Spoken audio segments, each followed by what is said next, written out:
July 2, 1943. The sky over Sicily shimmered with heat and war. Sunlight blazed off the Mediterranean, turning the sea below into a sheet of hammered blue steel. At 20,000 feet, where the air thinned and vision sharpened into the world of fighter pilots' angles, speed, instinct, a single Curtiss P-40 Warhawk carved its way through the sky. Inside the cockpit sat 2nd Lieutenant Charles B. Hall of the 99th Fighter Squadron, the unit the Army still called an experiment. Sweat pooled along his glove, the desert sun behind him glared off the canopy. Ahead, two spikes glinted, closing fast.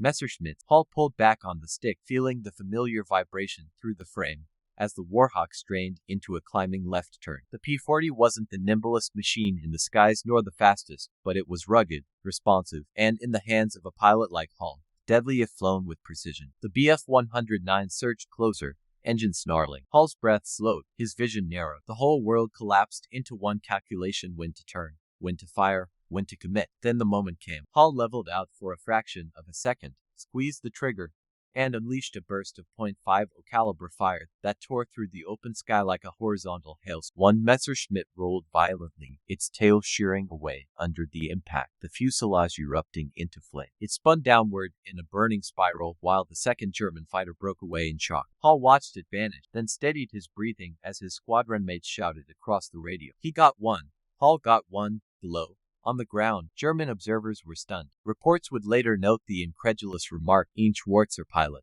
a black pilot. Shortly after, German intercept operators passed along a mocking phrase that would soon echo across Luftwaffe radio chatter towards Vogelmännchen, the Blackbird men. It was meant as an insult, the kind of racial derision the Nazis wielded reflexively. But mockery faded quickly in the face of hard evidence. By the end of the month, Luftwaffe analysts filed their first serious note. This squadron is not to be underestimated. This was the beginning of the legend. The moment the Luftwaffe first understood that the men flying the red-tailed fighters over Italy were neither propaganda mascots nor political decor, they were pilots. Skilled, disciplined, determined, and they were only getting started. The road to that moment had begun long before a P-40 ever lifted from the hard clay runway at Tunis or Sicily. Years earlier and half a world away, in the deep south of the United States, a sprawling red brick complex surrounded by the tall pines of Alabama had become the birthplace of a revolution no one intended to happen. Tuskegee Army Airfield was supposed to be a test, a footnote, a political gesture to appease pressure from civil rights activists,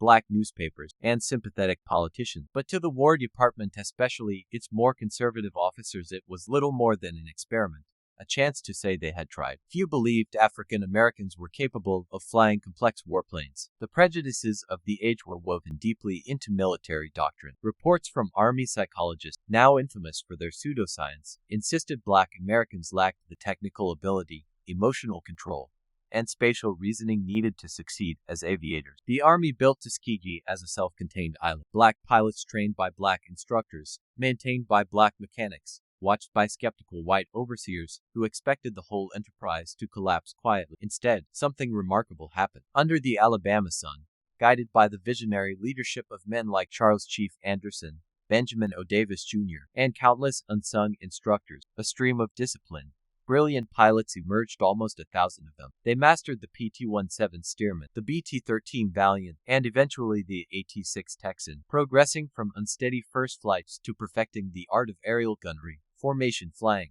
and combat maneuvering. Their ground crews, weather officers, mechanic, armorers became some of the most skilled in the Army Air Force. For the black communities of the United States, Tuskegee was a beacon. For much of the Army brass, it was an inconvenience. For the Luftwaffe, though they did not know it yet, it would become one of their greatest problems. By the time the 99th Fighter Squadron was deployed to North Africa in the spring of 1943, their fame had spread among African American newspapers and communities back home. But within the Army hierarchy, they faced skepticism at every turn. Their early missions were uninspiring through no fault of their own: anti-submarine patrols, coastal sweeps, and low-priority tasks that offered little chance of air-to-air combat. Some commanders questioned whether they deserved more responsibility. Then Charles Hall fired his guns over Sicily. Nothing would ever be the same again. In the months that followed their first victory, the Tuskegee Airmen's combat role steadily expanded. After the Allied invasion of Italy, the 99th flew attack missions against German supply line, rail yard, and troop position. Their resilience impressed commanders flying P-40s through thick flak, strafing columns of armored vehicles in the mountains, and returning through storms that battered their aircraft with ice and wind. But the true turning point came when the 99th joined the 332nd Fighter Group, forming the nucleus of the force that would soon be known worldwide as the Red Tail. By early 1944, the combined units were based at Ramitelli Airfield, a dusty expanse on the Adriatic coast where the wind carried the smell of sea salt and engine oil. Their mission changed dramatically. Escort the big bombers flying deep into enemy territory. Bomber crews feared these missions more than any other. The German homeland bristled with anti-aircraft guns, radar sights, and roving packs of fighters. The Luftwaffe, though increasingly strained, still possessed deadly pilots, veterans of the Battle of Britain, North Africa, and the Eastern Front. They flew Messerschmitt Bf-109s and Focke-Wulf FW-190s, aircraft that could tear through bomber formations like wolves through a herd. To counter them, the Allies needed fighter escorts that would not break formation, not chase glory, not abandon the bombers at the first sign of combat. They got the Red Tail. At first, the 332nd flew P-47 Thunderbolts, heavy, durable aircraft able to both escort and strike ground targets. But in February 1944, they received the sleek, silver-bodied P-51 Mustangs that would become synonymous with their legend. The Mustangs' long range allowed them to escort bombers from Italy to Austria, Romania, Germany, even as far as Czechoslovakia and Poland. Their engines, the Packard-built Merlin V1650, roared with 1,400 horsepower, giving them the speed to chase the enemy high and far. To make their aircraft instantly identifiable and to instill pride, the 332nd painted their vertical stabilizers a vivid crimson red. From that moment on, they became the Red Tails, icons of the sky. Bomber crews described the sight of their red-painted tails slipping into formation as a surge of relief. If you see a red tail, they said, you know you're coming home. German pilots noticed too. The crimson tails were impossible to miss, slicing through the bright blue sky like banners of defiance. Luftwaffe intelligence soon began writing about Die Roten Schwan. Some German pilots mocked them, others feared them. Rumors circulated among German units about black pilots in silver Mustang, a concept many found hard to reconcile with the propaganda they'd consumed for a decade. But propaganda meant nothing at 30,000 feet. Skill did, and the Red Tails had it. They flew tight. They flew disciplined. They refused to abandon the bombers, even when German fighters tried to lure them away. While other American escort groups sometimes chased enemy fighters far from the formation in pursuit of individual kills, the Red Tails stayed locked where they were needed. This discipline would soon reshape the air war. In the late winter of 1944 and early 1945, as the snow settled across the Italian Apennines and the winds tore through the valleys, the Red Tails fought mission after mission in conditions that tracked themselves into memory. Frost collected on cockpit frame, oxygen masks iced over, engines struggled for breath in the thin, frigid air. The men flew anyway. The Luftwaffe's strength was dwindling, but its desperation made it fierce. Experienced German aces men with 50, 60, even 100 kills were now mixed with young, barely trained pilots forced into combat. The skies over Europe grew unpredictable. One moment nothing. The next, a sudden swarm of FW-190s diving from above. On January 27, 1945, the Red Tails were escorting bombers over the Po Valley when they engaged a formation of German fighters. The dogfight lasted mere minutes but ended decisive. Two German aircraft fell. No Red Tails lost. Bomber crews, watching from the glass noses of their B-17, could hardly believe what they saw. Precision, calm, teamwork. Word spread quickly. Can we have the Red Tails tomorrow? Bomber crews began asking. And the next day, the answer was often yes. At their peak, the Red Tails escorted bomber streams into Vienna, Munich, Budapest, Regensburg, and Berlin, piercing the very heart of the Reich. They would be tested most dramatically on March 24, 1945. That morning, the largest bomber stream yet assembled for an Italian-based raid lifted into the sky. Their target was Berlin, a city crumbling under the weight of total war, where anti-aircraft guns still ringed the capital like a steel crown and where the Luftwaffe intended to make a final stand using the most advanced aircraft ever flown in combat, the jet-powered Messerschmitt Me-262. The Me-262 was fast, far faster than any piston-engine fighter. Allied pilots struggled to intercept it. Their first glimpse would often be the streak of silver that passed them at impossible speed. Bombers feared it most. Its heavy cannon shells could rip through a bomber in seconds. But the Red Tails were ready. Among them was Roscoe Brown, a pilot of the 100th Fighter Squadron. During the Berlin mission, a formation of Me-262s dived into the bomber stream. The sky erupted in chaos. Brown spotted one jet making a tight banking turn-on maneuver that forced it to slow. In that moment, Brown dove, lined up the shot, and fired. The jet burst into flame. Moments later, Two other Red Tail pilots, Charles Brantley and Earl Lane, each scored victories against the Jets. 3 Me-62s destroyed in one mission. The Luftwaffe controller tracking the battle reportedly uttered a single stunned remark. Diver Dampton Roten Schwanz, the damned Red Tail. It was the day the myth broke, the day German pilots realized the Red Tails were not symbolic, not experimental, not political tokens. They were deadly.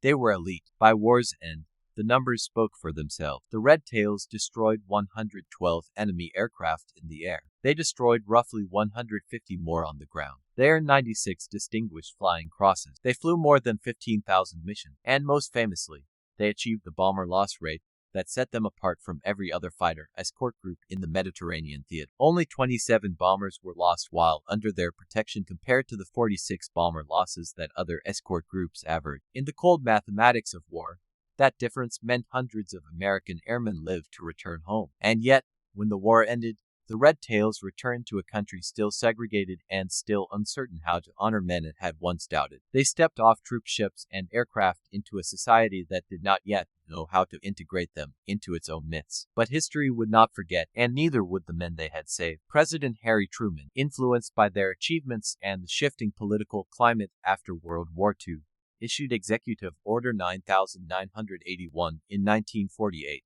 desegregating the U.S. Armed Forces, a quiet acknowledgement that the Red Tails had proven what racism had denied. From that moment forward, the sky was open to all. The return home for the Tuskegee Airmen was a paradox wrapped in a uniform. They arrived as decorated veterans of the most technologically sophisticated war ever fought, yet stepped off troop ships and trains into a nation where their service was met with silent suspicion, or, at best, polite indifference. The same pilots who had dueled the Luftwaffe at 30,000 feet could not sit at a white-only lunch counter or sleep in an unsegregated barrack. Their journey had taken them across continents, over mountain ranges, through thunderheads and tracer fire, but the greatest challenge waited on American soil, where combat skill could not silence the slow machinery of prejudice. For many, the contradiction was unbearable. How could a man who had stared death in the face over Berlin be asked to step off a sidewalk to let a white civilian pass? How could a pilot who had protected a B-24 bomber crew with unwavering discipline be refused service at a diner outside his own airfield? Some Tuskegee Airmen wrote later that the transition back to civilian life was harder than anything they had faced in the war. Others looked beyond the insult, knowing their achievements had cracked the armor of institutional discrimination, even if the cracks were not yet visible to all. But if American society struggled to understand them, the bomber crews understood perfectly. Years later, reunions between surviving Red Tails and the men they escorted were filled with emotion. Heavily wrinkled faces, white hair, and trembling hands could not erase the memory of silver Mustangs with crimson tails streaking across the sky in a moment when death hovered a mere heartbeat away. Many bomber veterans, white and black alike, credited the Red Tails with their survival. Some said so with tears in their eyes, remembering the feeling of seeing a Red Tail slide into formation beside their battered aircraft after a swarm of German fighters had nearly torn them apart. One former B-24 pilot described the sensation of seeing those crimson tails. It was like the sun came up inside the plane. We knew they wouldn't leave us. Another recalled a mission near Linz where the Red Tails had engaged German fighters so aggressively that the bomber crews hardly saw a single enemy aircraft breach the formation. They saved us 3 times over, he said, more than we can count. This quiet, patient, unglamorous discipline set the Tuskegee Airmen apart from many other units. In fighter culture where individual kills were celebrated, where pilots desired to carve their names into the scoreboard, chasing an enemy fighter into the horizon was a temptation few could resist. But the Red Tails resisted every time. They were taught from the outset that their mission was not personal glory. It was protection.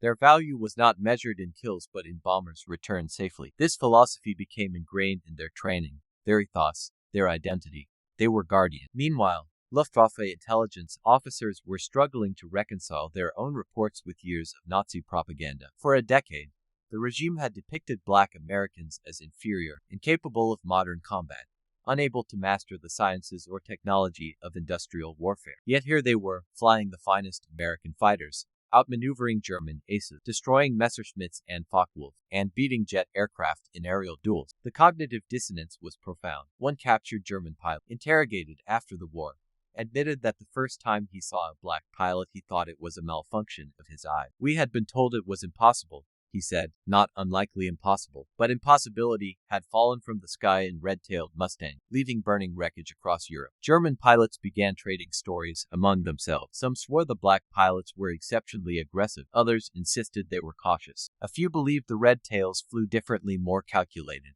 more protective, more united. But one theme appeared consistently in German accounts: respect, even grudging admiration. One German ace, interviewed decades after the war, stated simply, "They were very good, better than many of our best, and they protected their bombers like no one else." This was not faint praise. It was an admission of truth carved into the cold mathematics of aerial warfare. As winter thawed into spring in 1945, and the war Korean toward its brutal end, the Red Tails continued flying escort missions deep into the collapsing Reich. The skies over Europe were changing dramatically. German aircraft production had been devastated by bombing raids. Many of the Luftwaffe's best pilots were dead, injured, or exhausted. Fuel shortages meant fewer training hours for new recruits. Some young German pilots went into combat with less than 20 hours of flight time, an advanced aircraft-to-death sentence for many. But the danger was no less lethal. The skies were filled with flak bursts that looked like black flowers blooming violently in the air. German fighters, even in their weakened state, could still tear through bomber formations with devastating effect. Jet aircraft added a new layer of unpredictability, and through it all,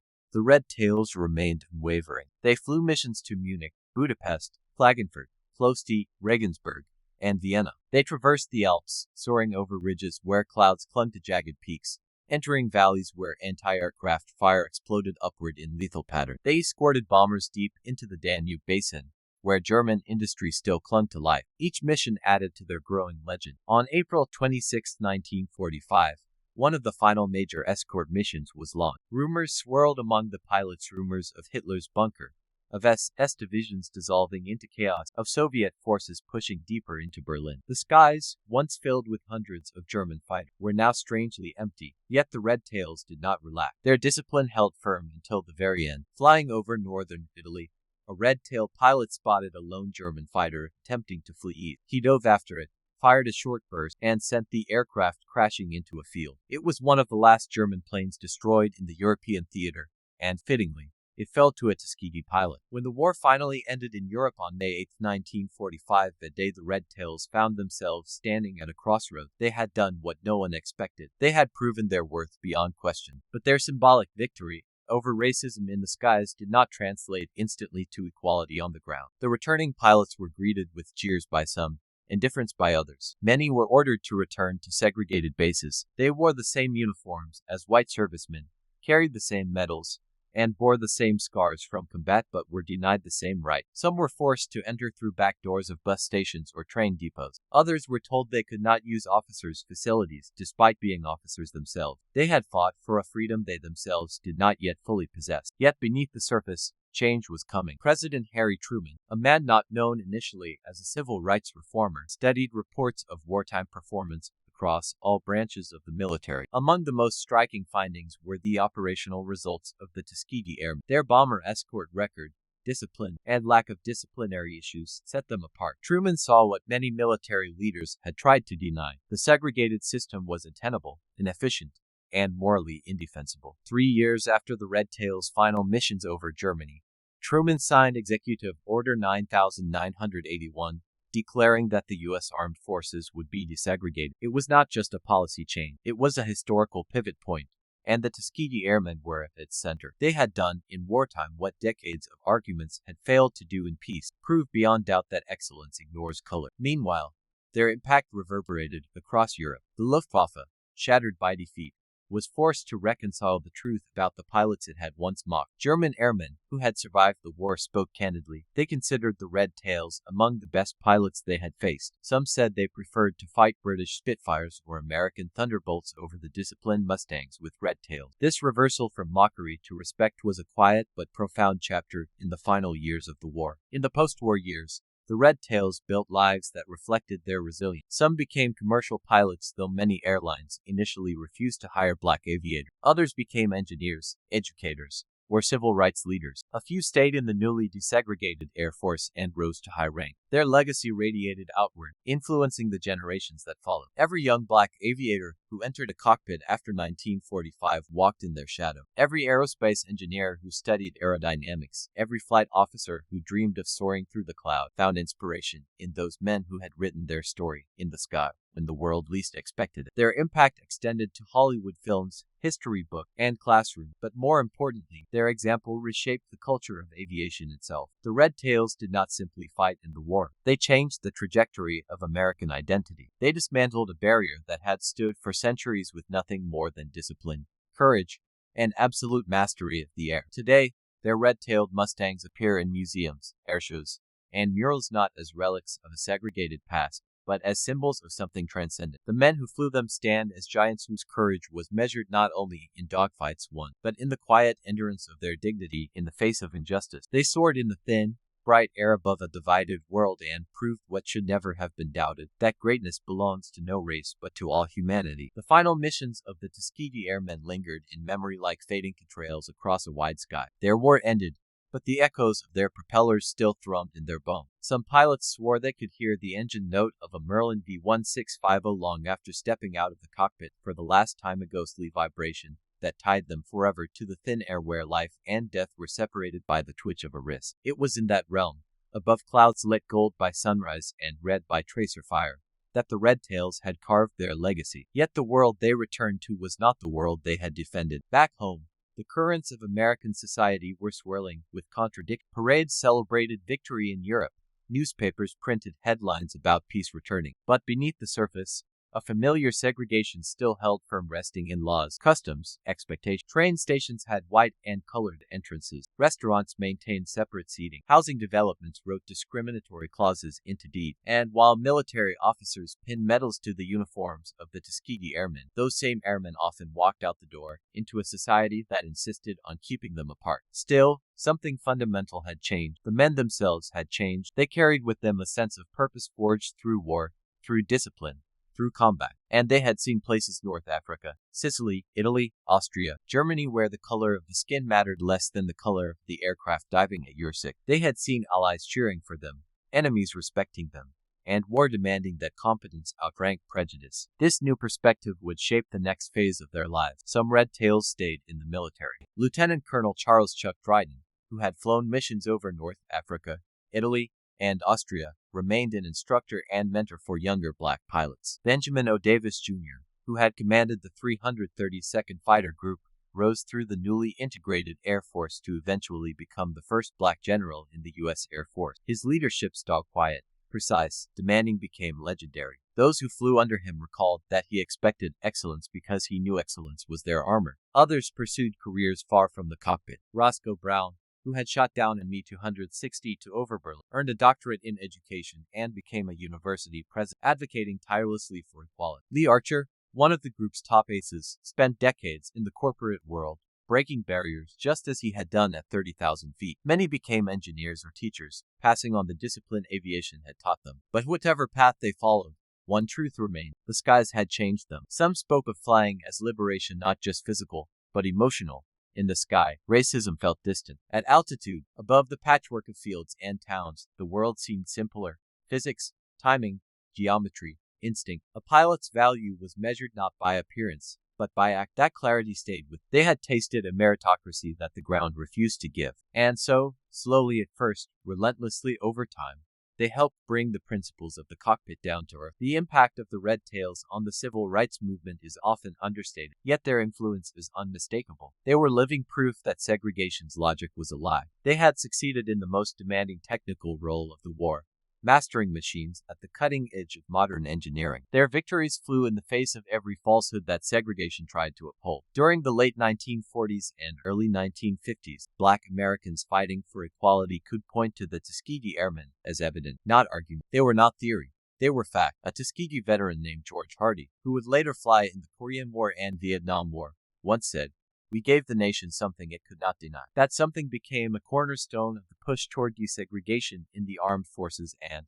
later, In society at large, the military was forced to reckon with the truth first. Their own data betrayed the prejudice embedded in their structure. The performance reports, mission outcomes, and discipline records showed that the 332nd Fighter Group ranked among the best units in the Mediterranean. Truman's integration order was not an act of charity, it was an act of recognition. The war had proven that segregation was not only unjust but inefficient. As black airmen integrated into the Air Force, many became commanders, and leaders. They shaped a new generation of aviators, black, white, Hispanic, Native American, who trained side by side in ways that would have been unthinkable just a few years earlier. The ripple effect of this cultural shift traveled outward into bases, communities, and families. Bit by bit, the world began to change. Meanwhile, in distant corners of Europe, the legacy of the Red Tails was preserved in stories told by former Luftwaffe pilots who had survived the war. In the 1960s and 1970s, as historical societies held reunions and interviews, German pilots spoke candidly about the American fighters they had faced. Some recalled first encountering the red-painted tails over the Danube Valley, where the disciplined escorts protected the bomber stream with tenacity. Others remembered dogfights where red tails refused to be drawn away from their position. In Germany's memory of the air war, the Red Tails became a symbol of determination and a reminder that racial ideology had blinded the right to reality. A few German veterans described the shock of discovering that the pilots who had shot them down were black. "We could not believe it," one said. "We had been told they were incapable of such things, but the skies had told another story." Truth, written by fire and steel, leaves little room for prejudice. As the years passed, the story of the Tuskegee Airmen entered a new phase. Remembrance air shows across the country began featuring reenactments of their mission. Museums restored P-51 Mustangs in red-tail livery. Pilots, some in their 80s, stood beneath gleaming aircraft and told wide-eyed children about the days when they had raced through the sky with the wind screaming around their canopy frame. Some veterans struggled to speak of the war. Others could not stop. For many, the memories were bittersweet. Pride mingled with the losses of comrades and the weight of a world that had underestimated them. They remembered the faces of those who did not return, whose planes broke apart in fire or fell silently into the sea. They remembered the friends who vanished into cloud cover, never to emerge. A few remembered the German pilots they had fought. Some felt no animosity toward them. Others carried unresolved questions. Did the men they shot down survive? Did they have family? Did they know who had been flying the red-tailed Mustang that ended their mission? War leaves many threads untied, but among the pilots themselves, one memory stood taller than the rest: loyalty. They remembered the bond that tied them together, born not of race or circumstance, but of shared risk. They had trusted one another with their lives. In the cockpit, every pilot was equal before the laws of physics and the judgment of the enemy, and because of that, they trusted one another more deeply than they trusted the society that segregated them. It was this loyalty, above all else, that protected the bombers. They flew not for medals or fame, but for the men in the slow, heavy aircraft ahead of them, men they would likely never meet on the ground, but whose survival depended entirely on their protection. The bomber crews, in turn, felt a unique gratitude toward the Red Tail. Long after the war, many sought them out, wanting to thank the men who had kept them alive. At reunion, surviving bomber crews embraced aging Tuskegee pilots, some with tears streaming down their cheeks. "You saved us," they said. "You saved my whole crew." One former bomber gunner told an interviewer, "If not for the Red Tail, I would not be here. My children would not be here. My grandchildren would not be here." Legacy is measured not only in medals, but in the lives preserved. By the 1980s and 1990s, the Tuskegee Airmen were no longer a footnote in history, but a revered chapter. Hollywood told their story, sometimes imperfectly, but with admiration. Schools named buildings after them. Streets were dedicated in their honor. They were invited to the White House, celebrated on national television, and recognized as American heroes. In 2007, the surviving Tuskegee Airmen received the Congressional Gold Medal, Congress's highest civilian honor. Many were frail by then, their bodies bowed by time, but they stood proudly as the nation applauded. It had taken decades, but at last the country acknowledged what had been true from the beginning. They had been among its finest warriors. One elderly pilot, leaning on his cane, whispered to a younger companion, "I never thought I'd live to see this." Above him, projected on a screen, photographs showed rows of young men in leather flight jackets, goggles hanging around their necks, standing proudly beside their P-51 Mustang. The airmen in the photos were immortal, frozen in time, forever ready to climb into the sky. Their aging counterparts in the audience, hair white and hands trembling, carried the weight of that legacy. They were the last living links to an era when red-tailed Mustangs roared across the war-torn skies of Europe. Yet even as age thinned their numbers, their story grew. Teachers taught it, Museums enshrined it. Pilots recounted it. Children listened. And somewhere, in a classroom or an airshow or a quiet living room, a young person gazed at a photograph of a P-51 with a crimson tail and thought, I want to fly. The legacy continued not as memory alone, but as a spark. The memory of the Red Tails did not fade when the last of their Mustangs shut down on the quiet airfields of 1945. Instead, it began to drift, like a slow-rolling current, from the men who lived it to the world that would inherit it. Stories told in living room, in cramped VFW halls, in high school auditorium, began weaving themselves into the broader fabric of American history. And as these stories circulated, one truth emerged. The Tuskegee Airmen had not only changed a war, they had changed a nation. Yet to fully understand the magnitude of their impact, one must return to the world they came from before the sky opened its doors to them. For many of these men, their childhood memories were filled with contradictions. A nation that promised liberty but practiced segregation. A school system that taught democracy but denied equal opportunity. A society that celebrated freedom abroad but restricted it at home. They grew up in small towns across the South and Midwest, on farms and in city neighborhoods, surrounded by both the weight of prejudice and the quiet determination of their community. Some remembered seeing airplanes for the first time at traveling airshows, watching barnstormers loop and dive across the sky while onlookers gasped. Others remembered reading about Lindbergh's transatlantic flight and feeling the first spark of wonder. Many built model airplanes or listened to the sound of engines overhead and dreamed. But at the time, those dreams seemed impossible. Black Americans simply did not become military pilots. Then came Tuskegee. When the program opened, it drew recruits whose motivations were as varied as their background. Some were driven by a desire to fly. Others sought to challenge injustice. Others wanted to serve their country in its hour of need. For each man, the decision to apply was an act of defiance and hope. They arrived at Tuskegee knowing that failure would not be seen as the failure of individual, but as the failure of an entire race in the eyes of a skeptical nation. This immense pressure forged a bond among them that would shape their identities for life. At Tuskegee, every man understood he was part of something larger than himself. They studied harder, trained longer, and pushed further than any training program demanded, not only because their instructors required, but because they required it of themselves. Their success was not merely personal, it was collective. It was the argument America refused to hear, made in the language of excellence. This shared sense of purpose became the foundation for everything that followed in the war. It explained their discipline during escort missions. It explained their refusal to leave the bombers. And it explained why they were willing to push themselves into the most dangerous corners of the sky again and again. But the war also gave them something unexpected. A sense of place in a global struggle. Many Tuskegee pilots recalled how surreal it felt to fly over the Alps, to see the spires of Vienna, to watch the shadow of their aircraft sweep across Italian vineyards. They flew over landscapes their ancestors, enslaved on American soil, could never have imagined seeing. They flew for a nation that did not fully accept them, yet they represented that nation with dignity and lethal precision. They fought fascism abroad while living under discrimination at home. It was an irony they understood deeply, and it was this irony that fueled their determination to represent the best of America, even when America did not represent the best of them. One striking aspect of the Red Tails' legacy was the impact they had on the bomber crews they escorted. Bomber pilots and gunners were among the most vulnerable servicemen of World War II. They flew long missions at high altitude, often under withering flak and enemy fighter attack. The casualty rates among B-17 and B-24 crews were staggering. Missions deep into Germany could feel like suicide runs. A bomber group might send 30 aircraft into the sky and see only half return. To these men, the appearance of fighter escorts was nothing short of salvation. One bomber pilot, interviewed decades later, described the moment a flight of Red Tails slid into formation beside his B-24. It was like watching angels take shape out of the cloud. You felt your heart lift because you knew someone was out there fighting for you. Another veteran recalled turning to his crew and saying, Red Tails, we're going to make it home. This gratitude translated into a profound bond. Many bomber veterans spent years searching for the men who had saved them. Some found them at reunions. Others sent letters. Others simply wept when they watched old footage of the red-tailed Mustangs soaring across grainy black and white film. For the Tuskegee pilot, this bond mattered deeply. They had fought for recognition, for respect, and for equality. To them, the sincere gratitude of bomber crews was validation more powerful than any medal. It was proof that their work had mattered not as an experiment or a political gesture, but as warriors. The political and social impact of the Red Tails grew steadily in the years after the war. Their success stripped the intellectual foundation from military segregation. When Truman signed Executive Order 9981, integrating the U.S. Armed Forces,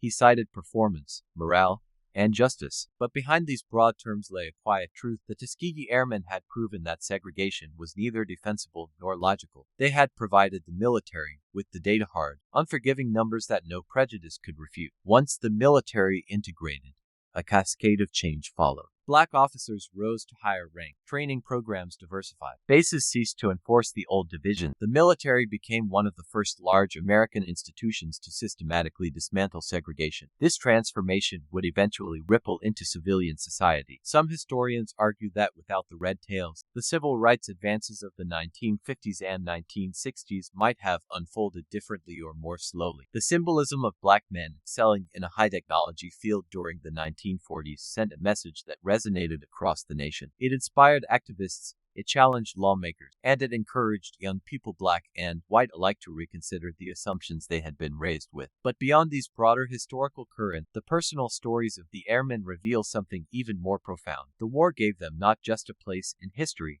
but a sense of themselves. As decades passed, many Tuskegee Airmen reflected on the war through the lens of time. Some remembered the camaraderie, the laughter between missions, the smell of coffee in the ready room, the nervous excitement before takeoff. Others remembered the fear, the sudden explosions, the screams of a wingman over the radio, the sight of a friend's plane disappearing into cloud or fire. But all remembered the discipline, the sense of duty, the knowledge that their mission mattered. In interviews and memoirs, they spoke of the first time they felt the wheels of a P-51 leave the earth, the subtle moment when gravity surrendered to lift. They recalled the vibration of the engine, the way sunlight shimmered across the wing, the sensation of climbing through blue air toward a rendezvous point where dozens of bombers would be waiting. They spoke of the sound inside the cockpit, how the world outside was silent but inside everything hummed, rattled, vibrated. They remembered breathing canned oxygen through rubber masks, watching frost collect on the edges of the canopy, feeling their fingers numb inside thick gloves. They remembered the beauty of flight, and they remembered the ugliness of war. Dogfights were chaotic,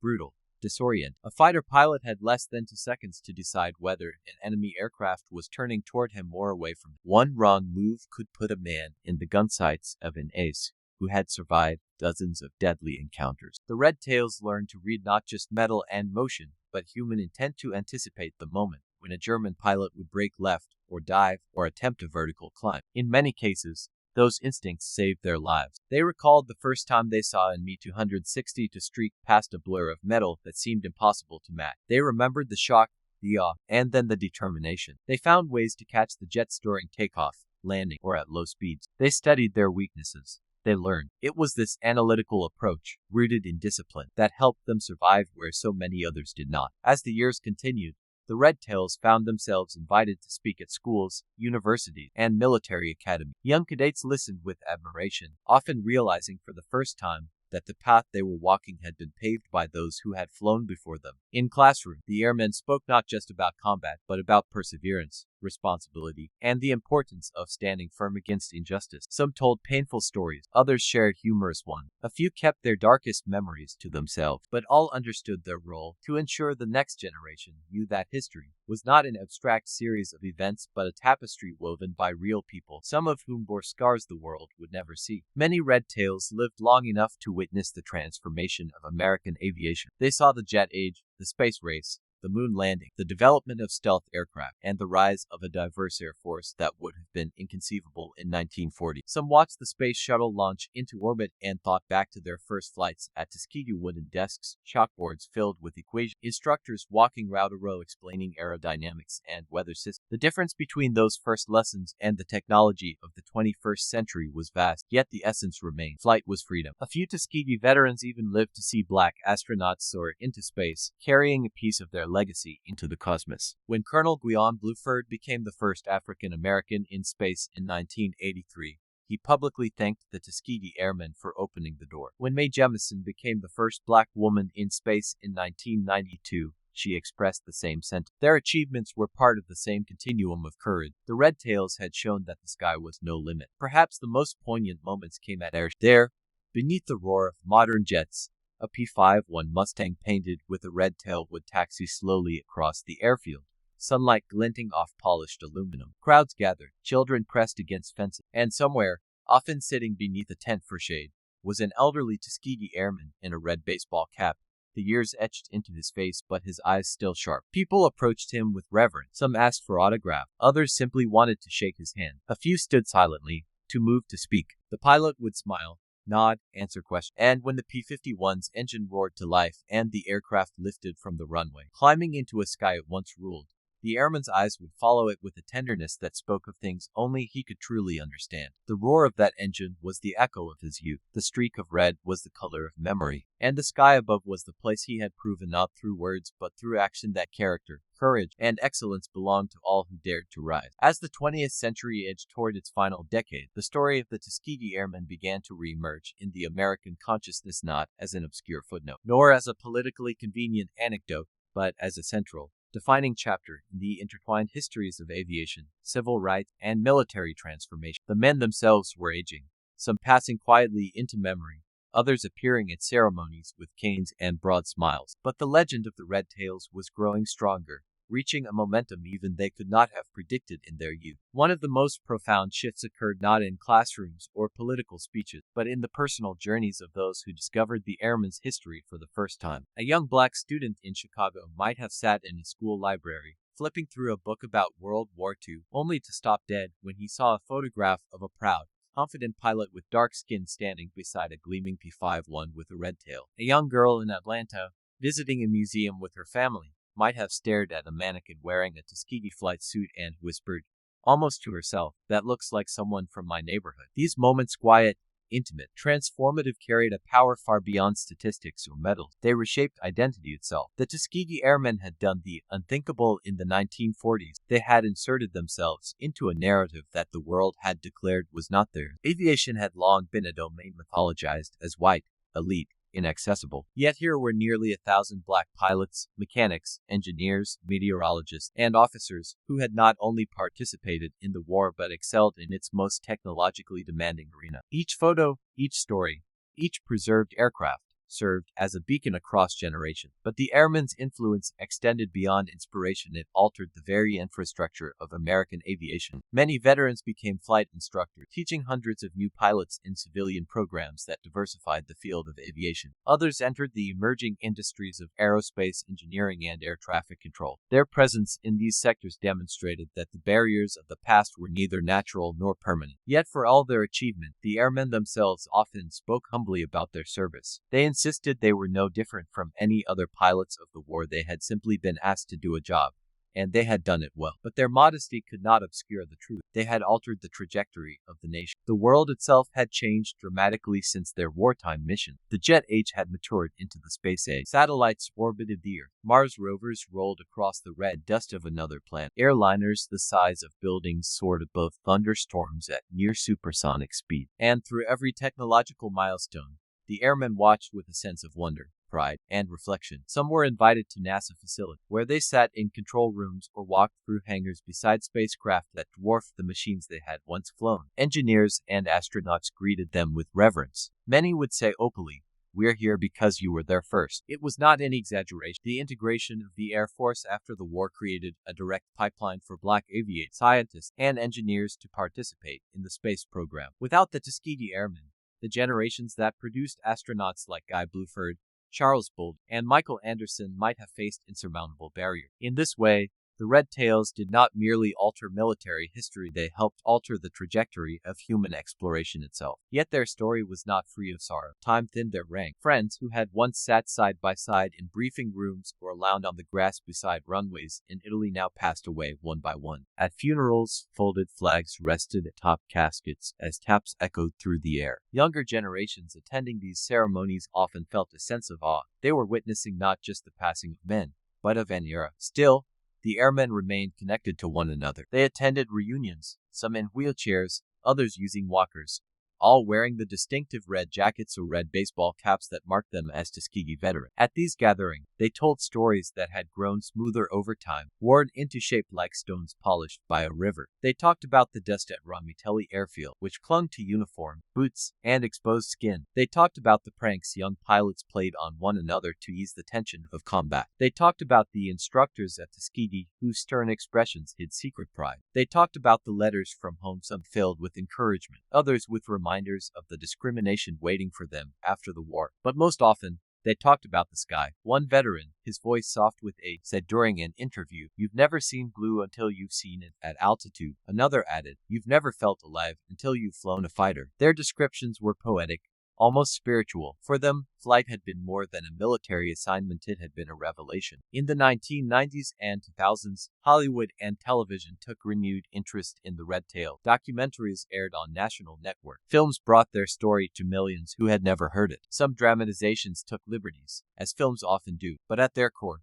they communicated an essential truth. The Tuskegee Airmen were among the finest pilots the United States ever produced. These depictions created a surge of public recognition. Schools invited surviving airmen to speak at assembly. Magazines featured their portraits. Aviation organizations held special events honoring their contribution. The Smithsonian Institution expanded its exhibits to include the Tuskegee legacy. And at air shows across the country, when a red-tailed P-51 Mustang took to the sky, crowds erupted in applause. For some airmen, this late-life appreciation brought closure. One pilot said, "We didn't get the credit then, but we're getting it now. And it feels good." Another remarked, "History found us. It took a long time, but it found us." It was true. They had lived long enough to witness their story move from the margins to the center. One of the most symbolic moments came on January 20, 2009, when several Tuskegee Airmen attended the inauguration of Barack Obama, the first African-American president of the United States. Bundled in coats against the cold Washington air, they stood among the crowd as Obama took the oath of office. When asked what the moment meant to them, one veteran said simply, "I never thought I'd see the day." Another added, "This is what we fought for even when we didn't know it." Their presence at that inauguration formed a bridge between generations separated by nearly a century. From the segregated airfields of Alabama to the highest office in the land, the arc of history had bent in a way that echoed the long, rising climb of a fighter plane breaking through cloud. Yet for all the public recognition, the most poignant moments were often private. A child approaching an elderly airman to say, "Thank you." A young pilot telling a veteran, "You inspired me to fly." A stranger handing a letter that began with the words, "Because of you." In these exchanges, the airmen saw the full scope of their legacy, not measured in medals or missions, but in lives shaped by their example. Their story was no longer confined to history books or military records. It lived in the hearts of those who drew courage from their perseverance. Today, the legacy of the Tuskegee Airmen endures in many forms: in museums, in films, in classrooms, but perhaps most powerfully in the culture of the modern United States Air Force. The values that guided the Red Tails: discipline, integrity, teamwork, form the foundation of contemporary aviation training. Their story is taught not as an exception, but as a standard. And at ceremonies where new pilots receive their wings, instructors sometimes remind the graduates, "You walk in the footsteps of giants." Those giants once took to the sky in machines powered by pistons and propellers, navigating by dead reckoning and instinct. They flew without modern radar, without advanced avionics, without computerized targeting systems. Their world was a place where the margin between life and death was measured in seconds and inches. Yet they soared.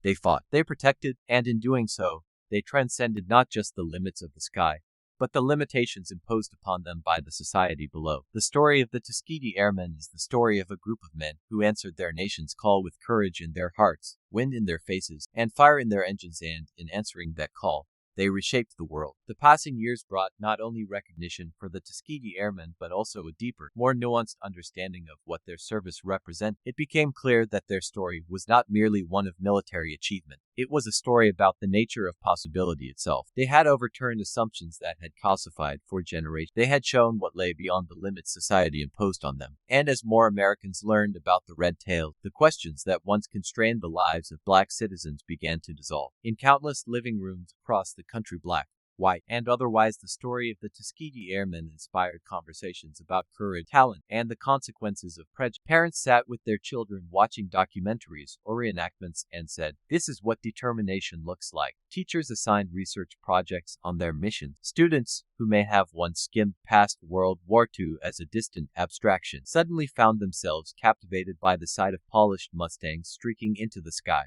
piloted by men who looked like heroes they had never been taught to imagine. In this way, the Red Tails continued to fly across the minds and dreams of new generations, but the airmen themselves remembered the journey not as legend, but as lived experience. Some spoke with a quiet sadness about the comrades who never returned. The war had taken many of them in their youth, freezing their faces in time like sepia-tone photograph. Those lost pilots remained forever young in the memories of their surviving squadron mates. One veteran recalled walking past an empty bunk after a mission, knowing the pilot who once slept there had been swallowed by the sky. Another remembered the sound of a friend's voice over the radio, panicked, crackling, fading. A few remembered the burning silhouettes of Mustangs falling through cloud bank, their red tails trailing smoke like a final, anguished signature across the air. These memories never softened, even decades later. They were stories the airmen carried silently, sharing only when someone asked at the right moment, with the right tone, at the right stage of mutual trust. People know what we accomplished, one airman said in an interview, but they don't know what it cost. Yet despite the pain, the camaraderie of the Red Tails endured as one of the strongest bonds forged by the war. Even in old age, when bodies weakened and steps slowed, the pilots remained connected by shared experience. At reunions, their laughter echoed through banquet halls. They swapped stories that grew richer with every retelling, blurring the line between history and memory. One might lean in and say, "Do you remember that day over Prague?" Another might groan and reply, "Don't get him started, he'll tell it like he saved the whole war by himself." But beneath the jokes lay a truth: they had saved far more than they realized. By the first decades of the 21st century, the Tuskegee Airmen had transitioned from living history into national symbol. They were honored guests at sports events, featured in documentaries, and commemorated at Air Force bases. Cadets at West Point and the Air Force Academy studied their tactics and leadership. Aviation museums built entire exhibits around their achievement. The red tail symbol became iconic, painted on restored aircraft, printed on posters, stitched onto flight jackets. Yet the airmen were careful to explain that their story was not one of individual heroism, but of collective triumph. They often pointed to the mechanic, the armorers, the nurses, the meteorologists, the cooks, those whose names rarely appeared in headlines but whose work made every mission possible. The Tuskegee program was not just pilot, it was an entire ecosystem of black excellence, working in harmony within a system designed to doubt them. This broader truth deepened their legacy. It wasn't just that black pilots had proven themselves, it was that black Americans, across every layer of a complex military operation, had demonstrated the capacity for excellence under pressure. A segregated system had challenged them to prove themselves. They responded by proving that the system itself was the problem. As surviving airmen reached their 90s, many found themselves approached by younger people who saw them as the embodiment of history. Some veterans found this attention surprising. They had returned from the war expecting to fade into anonymity. They had built families, worked ordinary jobs, paid mortgages, and lived in neighborhoods where no one knew what they had done. Then, decades later, the world came looking for them. A few expressed a sense of disbelief. One pilot, interviewed at age 93, laughed as he said, "I thought the world forgot about us. Now it feels like they won't leave us alone, but I don't mind." Another said, with tears in his eyes, "We just wanted to fly. We never imagined any of this." Their humility was a striking contrast to the enormity of their impact. One of the most extraordinary aspects of their legacy was its international dimension. Overseas, particularly in Italy where they had been stationed, the Red Tails were remembered with fondness. Italian villagers who had lived through the war recalled the sight of black American pilots training or preparing for missions. Some remembered sharing food with them, helping them with supplies, or watching their planes take off at dawn. Decades later, these memories resurfaced in local records, oral histories, and small memorials placed at former airfields. In Germany, too, the story struck a chord. Some former Luftwaffe pilots who survived the war later wrote about the shock of encountering African-American pilots. Their accounts, once filtered through disbelief, eventually carried a tone of respect. One German veteran wrote, "They were disciplined, they were steady, they were a problem for us." He later added, "We assumed many things. We were wrong about almost all of them." These reflections added another layer to the story. The Tuskegee Airmen had transformed not only American perceptions but German ones as well. They were living contradictions to Nazi racial ideology, and their success chipped away at its lies. In this sense, their missions were not only tactical victories, they were ideological victories. Toward the final years of their lives, many airmen took on the role of mentors, speaking to youth programs, aviation academies, and ROTC units. They taught not by boasting but by sharing truths honed through experience. They told young pilots, "Stay disciplined, know your aircraft, protect your wingman, do your job right, even if no one believes you can." These simple principles had guided them through war and through life. To each generation that followed, their words became a living inheritance. Some young listeners would later become military pilots themselves. Some would work in aerospace. Some would become engineers. Some would simply carry the lesson of perseverance into whatever path they chose. The influence of the Tuskegee Airmen flowed outward in ways statistics could never measure. Perhaps the most powerful symbol of their enduring legacy was the continuation of the red tail spirit in modern flight teams and commemorative squadrons. The U.S. Air Force frequently referenced their story in speeches and ceremonies. The Air Force Thunderbirds, the nation's premier demonstration team, honored them at events. Modern pilots flew in tribute formations, missing one aircraft, the Missing Man formation, to honor fallen warriors. Meanwhile, organizations around the country restored P-51 Mustangs to flying condition and painted them in the iconic red-tail livery. At air shows, the roar of their engines drew crowds of thousands. When AP-51 lifted its nose and leapt into the sky, performing a low pass or a victory roll, it carried with it the ghosts of the men who had once flown the same kind of aircraft through flak and fire. Children who watched these airshows often asked, "Who flew those planes?" And in the telling of the answer, the legacy grew stronger. Some of the airmen lived long enough to see the 70th anniversary of their wartime achievement. By then, they were few in number, but their presence carried immense weight. At one event, a young cadet approached a 96-year-old Tuskegee pilot in a wheelchair and saluted him sharply. The airman, his hand trembling slightly, returned the salute with perfect form. "Sir," the cadet said, "you paved the road I'm walking." The old pilot nodded, his eyes bright. "We paved it for you," he said. "But you," he added softly, "you keep it smooth." In the end, perhaps the most enduring truth of the Tuskegee Airmen was not found in their victory, nor in the medals pinned to their uniform, nor even in the desegregation order their service helped achieve. It was found in the transformation they sparked inside the minds of those who saw what they had done. For a nation, their legacy was a revelation. For a world, it was a challenge. For the future, it was a promise. And for the men themselves, it was the simple, quiet knowledge that they had done their duty with honor, with skill, and with the unmistakable roar of a red-tailed Mustang rising into the boundless sky. In the twilight of their years, many Tuskegee Airmen found themselves contemplating a question they had rarely paused to consider in their youth. What had it all meant? Not just the dogfight, or the missions, or the racism they had challenged, but the whole journey. From the dusty runways of Alabama to the frigid skies over Germany, and onward through decades of post-war America that they helped shape in ways large and small. Some found this meaning in the faces of young cadets who approached them with awe. Others discovered it in the changing landscape of American society, where black pilots flew commercial jets, commanded wings,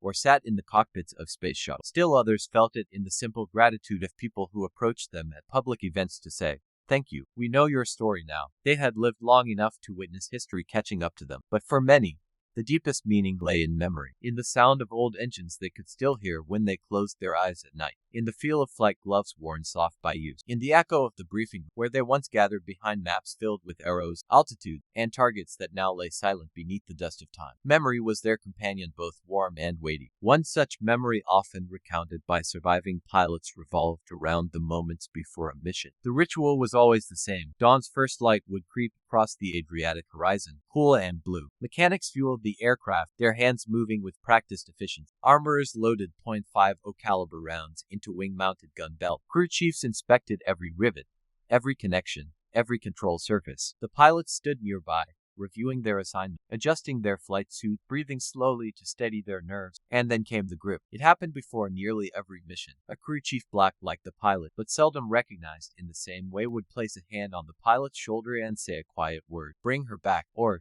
"Do your job," or simply, "You got this." This bond between pilot and crew chief was sacred. Pilots trusted their aircraft with their lives, and the aircraft depended on the hands of men whose names the world rarely learned. A crew chief's pride soared with every successful mission. His heart sank with every aircraft that failed to return. Many Tuskegee Airmen later said that the real heroes of the program were the ground crews. They worked in mud, in rain, in heat that shimmered off the steel frames of parked planes. They slept less than the pilot. They worried more. And they seldom received the credit they deserved. Yet they were the backbone of the Red Tails. Another memory often resurfaced in the stories of the airmen the first time they realized the German pilots were taking them serious. It happened gradually. Early encounters were marked by taunts over intercepted radio chatter, snide comments about Schwarzwagelmenschen, and expectations of easy kills. But by late 1944, the tone had shifted. German fighters avoided the red-tails formations. Luftwaffe pilots warned each other that the red-tailed Mustangs were trouble. And in interrogation rooms after the war, captured pilots acknowledged, sometimes with a wry smile, that they had underestimated them. One Tuskegee veteran recalled chasing a German fighter during a mission over southern Germany. As he approached firing range, he saw the enemy pilot crane his neck and look back. Their eyes met for a fraction of a second, just long enough for the German to register who was behind him. He looked shocked, the veteran said, and then he fought like the devil to get away. The memory made him laugh decades later. But the moment had been deadly serious. In the sky, respect was earned by skill alone. In their later years, many airmen were invited to Germany to speak with aviation historians, students, and even former Luftwaffe pilots. Some hesitated at first. Memories of war were not easy to revisit, and the idea of meeting men they had once tried to kill felt surreal. But those who went found something unexpected: closure. One former Red Tail pilot sat across from a retired German ace in a small Bavarian museum. They shook hands. The German pilot, now in his 80s, leaned forward and said, "I lost friends to your group, but I tell you honestly they were the best you had." The Tuskegee pilot nodded. "We lost friends too," he replied. They talked not of ideology or politics, but of flight, of the feel of a stall, the tremor before an engine failure, the surge of adrenaline in a dive. In that moment, the war dissolved between them, leaving only two old men who had once shared the skies. This kind of reconciliation, quiet and private, became one of the unexpected results of the Red Tail story. They had not only changed American hearts, they had softened some German ones as well. As the airmen grew older, their memories of wartime seemed to sharpen. Perhaps it was because the world had become noisier, more complicated, and the cockpit of a Mustang represented a clarity they no longer found elsewhere. Perhaps it was simply nostalgia, but their recollections often contained vivid sensory detail. They remembered the smell of high-octane aviation fuel, the metallic taste of oxygen flowing through the mask, the cold bite of altitude that crept into their bones, the way sun glinted off the wing, turning the plane into a silver arrow, the sudden jolt of turbulence as they crossed mountain range, the thunderous recoil of 8.50 caliber guns firing in unison. They also remembered the silence after a dogfight ended, the eerie calm that followed the chaos, broken only by the hum of the engine and the distant murmur of the radio. Some called that silence the loneliest sound in war.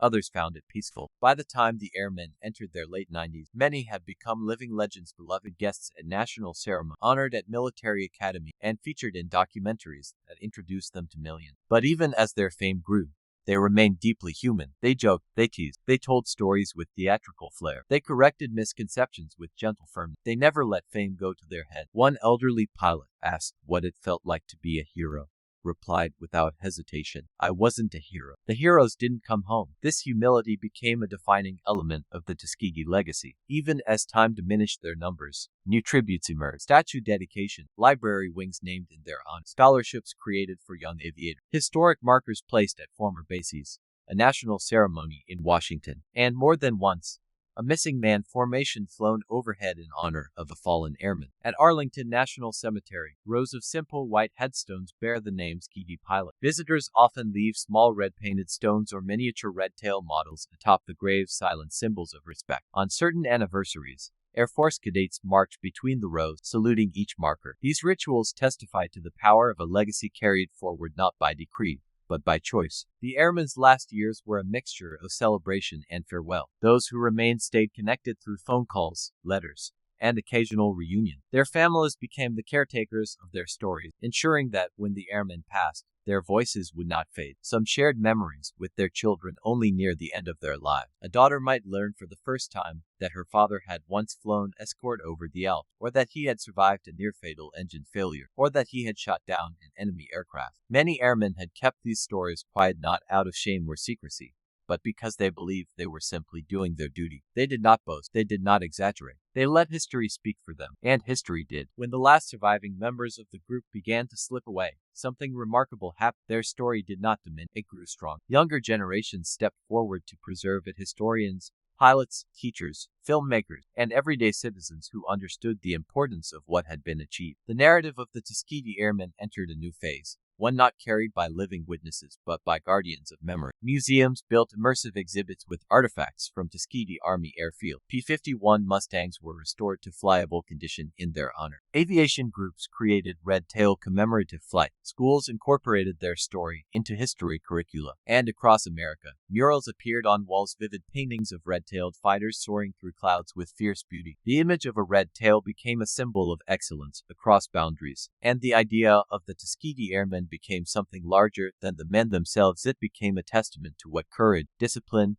and perseverance can achieve even when the world stands in opposition. As the 21st century progressed, the airmen's influence reached beyond aviation. Their story became part of broader discussions about representation, diversity, and the importance of inclusivity in fields traditionally close to marginalized groups. When organizations debated how to encourage more diversity in STEM fields, the Tuskegee Airmen were cited as a historical precedent. When the Air Force sought to inspire new generations of pilots, it invoked the red tail. When civil rights leaders spoke about progress, they referenced the airmen as proof that America's ideals could be realized. Their story helped shape the national narrative of resilience. And in the end, perhaps that was the most profound victory the Red Tails achieved, not the missions completed, nor the aircraft destroyed, but the horizons they opened for others. For every child who saw a photograph of the airmen and whispered, "I want to fly," for every young pilot who felt the weight of their example and rose to meet it, for every citizen who understood that prejudice crumbles before excellence, their legacy lived on. They had begun as young men in a segregated nation, surrounded by doubt. They became warriors in a world consumed by war,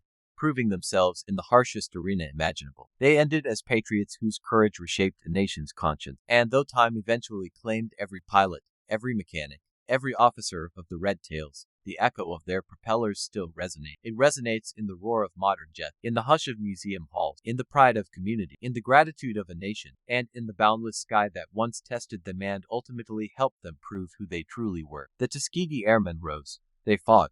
They prevailed, and they left behind a horizon forever widened by the stroke of their wing. In the final stretch of their long life, many Tuskegee Airmen found themselves reflecting on the unlikely arc their story had taken, how it had begun as an experiment, endured as a struggle, evolved into a triumph, and finally settled into a legacy that would outlive them all. What once felt like a private chapter of their youth had become a cornerstone of American identity, and in these later years, they began to see how deeply the world had absorbed their story. Some of them spent these years visiting schools or speaking at events where the audience hung on every word. Others chose quieter lives, enjoying retirement, grandchildren, and the calm that comes after a lifetime of turbulence both in the skies and on the ground. Yet whether they spoke publicly or privately, each carried within them the memory of a moment when their lives had intersected with history in ways they could not have foreseen. One veteran often described the feeling of walking through a modern airport and seeing black pilots wearing commercial airline. "Every time I see one," he said, "I think there he goes, flying through a door that was closed to me when I was his age." He never said it with bitterness. It was pride, plain and deep, like the pride he once felt when he saw a red-tailed Mustang return safely to Rami-Tele. For the younger generation of black aviators, meeting a Tuskegee Airman was like touching a living artifact, living proof that the path they walked had been carved by the hands of pioneers who never stopped pushing forward. In more intimate moments, the airmen spoke of flight with a poetic nostalgia that transcended the war itself. They could describe the exact sensation of a Mustang rolling into a high-speed dive, the way the engine note deepened as gravity pulled them earthward. They remembered the subtle vibration through the airframe when the guns were armed, the smell of oil and metal that lingered on their gloves hours after landing, the sting of cold air on their cheeks when they opened the canopy after a mission. But they also remembered the silence, those rare times after landing when the engines were faded, the propellers slowed to stillness, and for a moment the world felt too quiet. Pilots who had spent years in the sky often found the ground unnervingly calm. Some struggled with it their whole lives. Others embraced it as the peace they had been denied in youth. "What I miss," one airman said, "is the knowing. In the cockpit, you always knew exactly what mattered. Up there, everything was clear." The clarity of flight was a refuge during the war, but in peace, it became a memory they treasured. Many Tuskegee Airmen spent their later years writing their memoirs not for fame, but for their family. They wanted their grandchildren and great-grandchildren to know the truth of their experiences, not the movie version, not the simplified textbook retelling, but the visceral reality of what it meant to fly in a war, to confront prejudice, to survive, and to prevail. These memoirs varied widely. Some read like technical logs, filled with details about engine, altitude, and flight pattern. Others read like poetry, describing the emotional weight of taking off into uncertain sky. A few were raw, unflinching in their portrayal of the racism they endured both before and after the war. But they all carried a common thread: resilience, the kind that is tested in the air and proven on the ground. In these reflective years, The airmen were also increasingly recognized not just as war heroes, but as civil rights trailblazers. Historians began to argue that the desegregation of the U.S. military was one of the most significant catalysts for the broader civil rights movement, and that the Tuskegee Airmen had provided the irrefutable evidence needed to dismantle racist assumptions embedded in military policy. It is difficult to overstate the significance of this transformation. Before the war, Black Americans were largely excluded from roles requiring advanced technical skill. After the war, the Tuskegee Airmen had demonstrated mastery of the most complex machinery of their era. They had shattered one of the strongest pillars of segregation, the belief that ability was determined by race. It was a revelation the country could not ignore. And so, as the movement for civil rights gained momentum in the 1950s and 1960s, the story of the Red Tails became a quiet but powerful source of strength. Activists like Rosa Parks, Martin Luther King Jr., and John Lewis grew up hearing about the men from Tuskegee, who had proven that justice and equality were not abstract ideals, they were achievable reality. One civil rights leader, speaking at a memorial for a Tuskegee Airman, said, "You didn't just open the sky, you opened the future." Even internationally, the airmen found their story resonating in unexpected ways. In Europe, scholars wrote about the psychological impact the Red Tails had on Luftwaffe pilots. In Africa and the Caribbean, young independence leaders cited the airmen as proof that colonial narratives of racial hierarchy were lies. In Asia, diplomats referenced their story when discussing global movements for equality. The legacy of the Red Tails transcended borders. Their achievements in the sky became a universal symbol of the human capacity to defy prejudice through excellence. As the new millennium unfolded, the Tuskegee Airmen began to appear at events celebrating breakthroughs in black aviation. When a black pilot took command of a commercial airline, a Tuskegee veteran might be there in the audience. When a new generation of black engineers graduated from prestigious aerospace programs, a Tuskegee Airman might send a congratulatory letter. When the first black four-star general of the Air Force received his promotion, he openly thanked the Red Tails for paving the way. These moments created a chain of legacy stretching from the 1940s into the present, connecting past and future with a clarity as sure as a compass reading. The airmen could see themselves in these achievements. They recognized the seeds they had planted. Toward the very end, one question surfaced repeatedly during interviews. What do you want young people to learn from your story? The airmen gave many answers, but one stood out, spoken in various ways by many of them. Don't let anyone tell you what you can't do. It was the distilled essence of everything they had lived. The training, the prejudice, the missions, the triumph. It was a truth carved in the skies over Europe and carried home to a country that needed to hear it. Even as their voices grew faint, this message remained strong. And in the quiet moments when they sat beneath the open sky, perhaps at a ceremony, perhaps on their porch at home, the memories would return like a warmth. The feel of sunlight on the canopy, the rumble of the engine, the red tail slicing through blue air, the knowledge that, for a few precious years, they had soared above the world and changed it from the sky. Their lives had been a testament to possibility. Their story had been a testament to truth. And their legacy was a testament to the enduring power of courage. The Tuskegee Airmen had risen.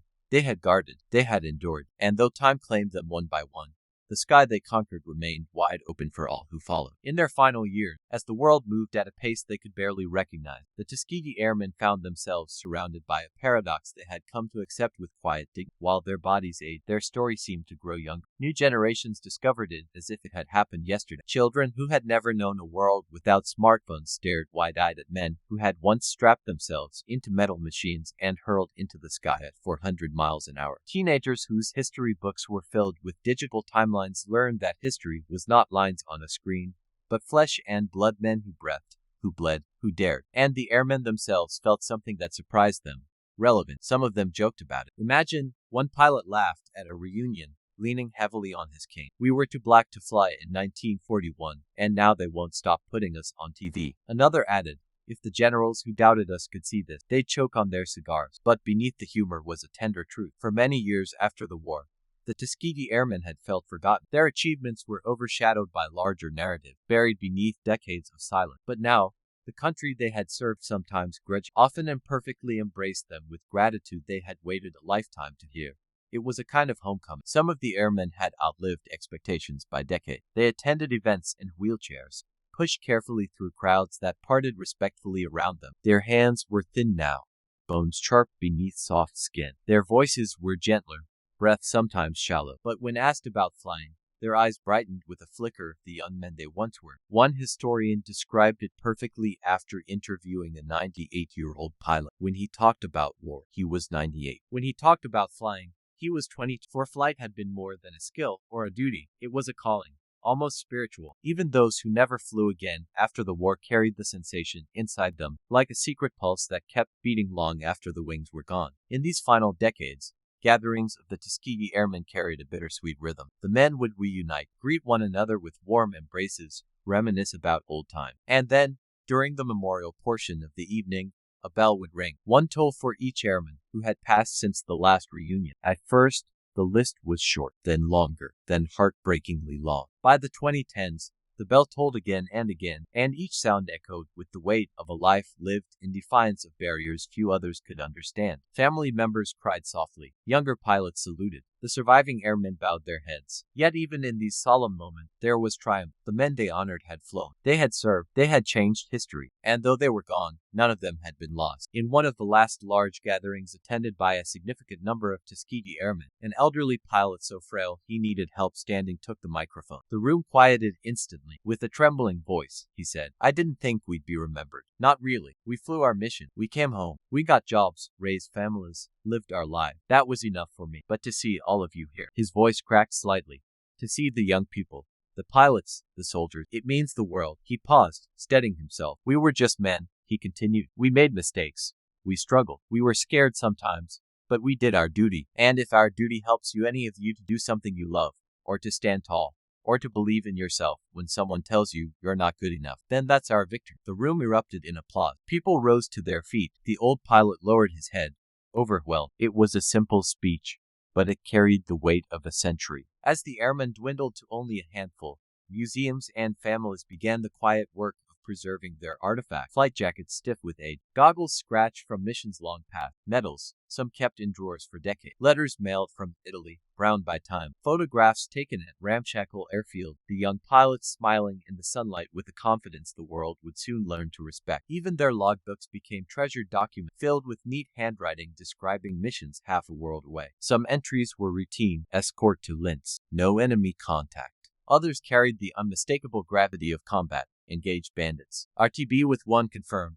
A few entries were heartbreakingly brief. Lost Davis today. These objects became anchors, tying the present to the past with threads more fragile and precious than any metal. In communities across the United States, murals began appearing, vivid paintings of red-tailed Mustangs soaring upward, breaking through cloud, arrows of defiance cutting across the sky. Some murals depicted the pilots themselves standing beside their aircraft with expressions of determination and youthful fire. Others showed scenes of training at Tuskegee, emphasizing not just the flight, but the foundation, the classrooms, the instructors, the long hours of preparation. In neighborhoods still struggling with inequality, these murals were more than art. They were reminders, visual proof that greatness had come from people who looked like them, who faced the same barriers they did, and who overcame them with discipline and brilliance. A teenager walking past one of these murals might stop, gaze up at the red tail gleaming in paint, and feel something stir inside them.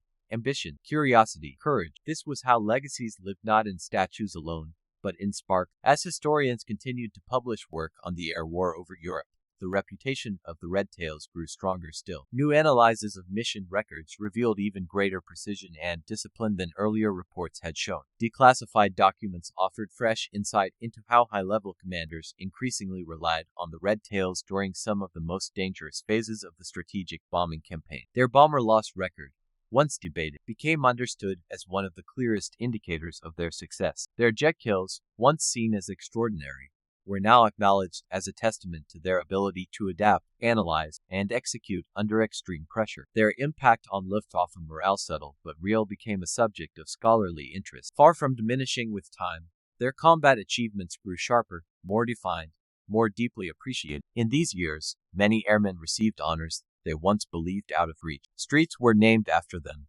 Universities awarded honorary doctorates. The U.S. military promoted some posthumously, correcting the injustices of the past. In Washington, a statue standing in quiet dignity commemorated their service, and thousands of visitors paused before it each year, reading the inscription and contemplating the story behind it. Some of the airmen lived long enough to witness these honors. Others did not, but the meaning of these recognitions extended beyond individual lives. They were acknowledgments by a nation that had finally fully understood what the Red Tails represented. They were not simply warriors. They were proof that courage and competence can overturn even the deepest prejudice, proof that excellence speaks louder than hate, proof that the sky, once opened, never closes again. As the very last airmen reached their centennial year, they became symbols of endurance. Reporters sought their interviews, documentarians filmed their recollections, students traveled from states away just to shake their hands. Doctors and nurses caring for them in their final days often felt humbled, knowing the frail men in their care had once strapped into roaring aircraft and leapt into war. One nurse recalled caring for a Tuskegee veteran who, during a quiet moment, whispered, "I still dream of flying." She asked, "What do you see in the dream?" He smiled faintly. "Blue.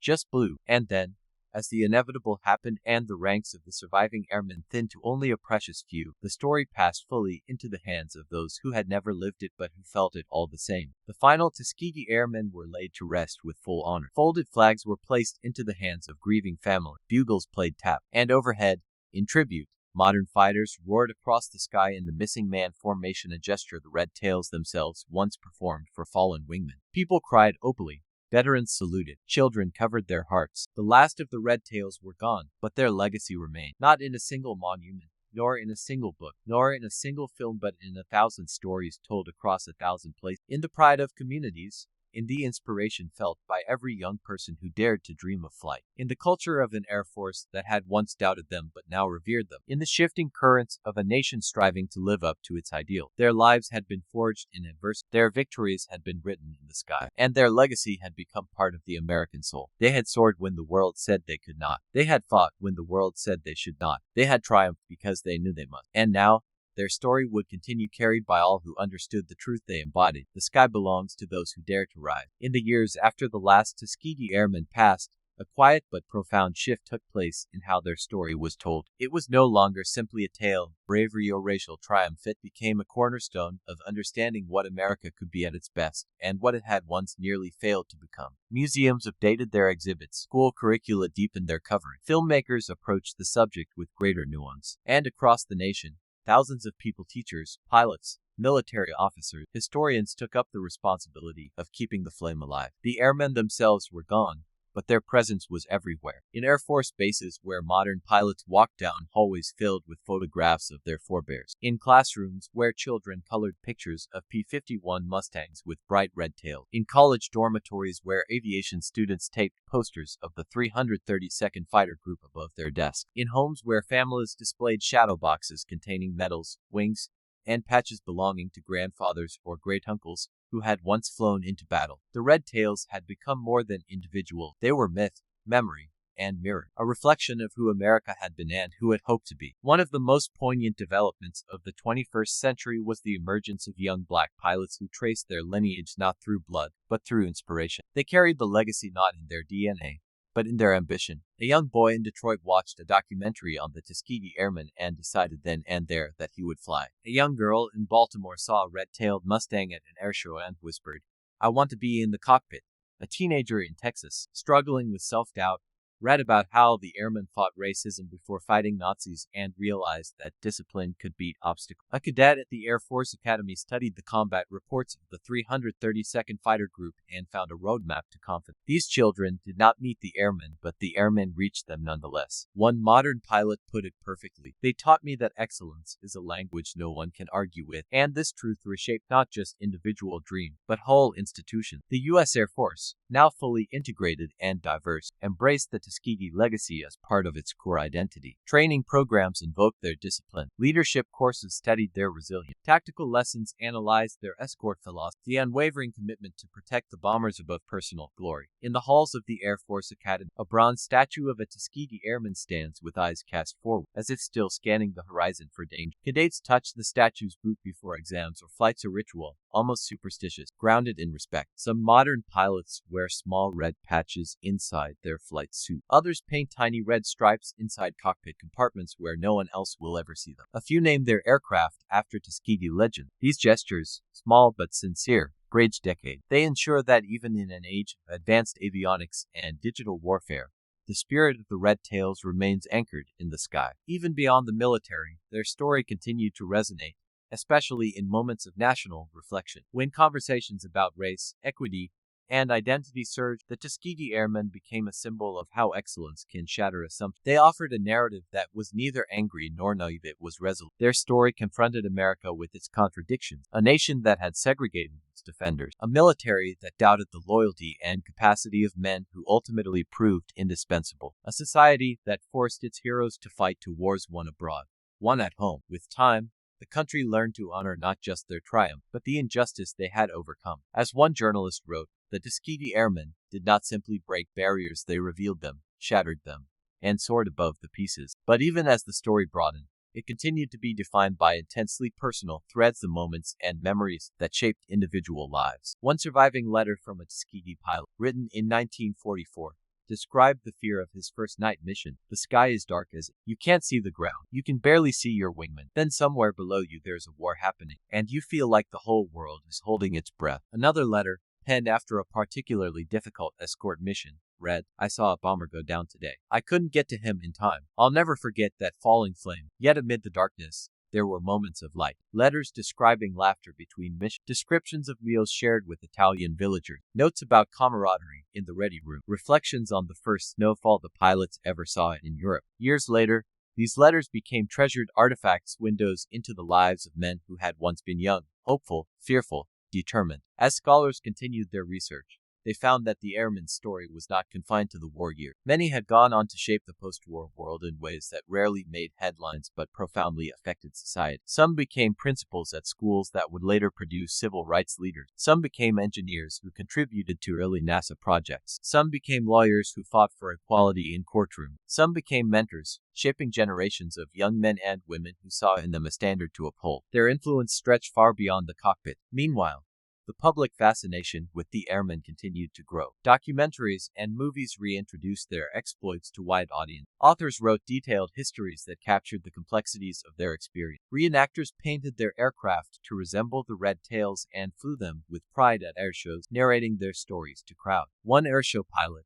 flying a restored B-51 with a crimson tail, once said, when I take her up, I feel like I'm borrowing the sky from the men who owned it first. It was a sentiment felt by many in the aviation community. The Red Tails were not simply admired, they were revered. As time marched on and the last of the Tuskegee Airmen passed into history, a question lingered among scholars, pilots, and admirers alike. How do you keep a legacy alive once the voices are gone? The answer emerged organically in actions, not words. In scholarships established in their name, in aviation programs for underserved youth, in museums built to preserve their artifacts, in films, books, murals, and song, in ceremonies where modern pilots tipped their wings in silent tribute, and most importantly, in the hearts of people who understood that the Red Tails had given the nation more than victory, they had given it vision. A vision of what was possible when the walls of prejudice cracked and excellence stepped through. One final truth became clear in the wake of their passing. The Tuskegee Airmen had not simply been part of history, they had shaped its trajectory. Their story touched aviation. It touched civil rights. It touched military policy. It touched national identity. And it touched the dreams of countless children. It endures not because it was improbable, but because it was undeniable. Not because it was convenient, but because it was courageous. Not because it was perfect, but because it was true. Their legacy, like their Mustang, climbed steadily into the heavens straight, unwavering, defiant. And now, though the men themselves are gone, their story continues with every student who reads their name, every pilot who takes to the sky, every citizen who seeks justice, every person who believes limitations can be challenged. For the Tuskegee Airmen taught the world a lesson it desperately needed. Greatness has no color. Courage has no boundary. The sky belongs to all who dare to rise.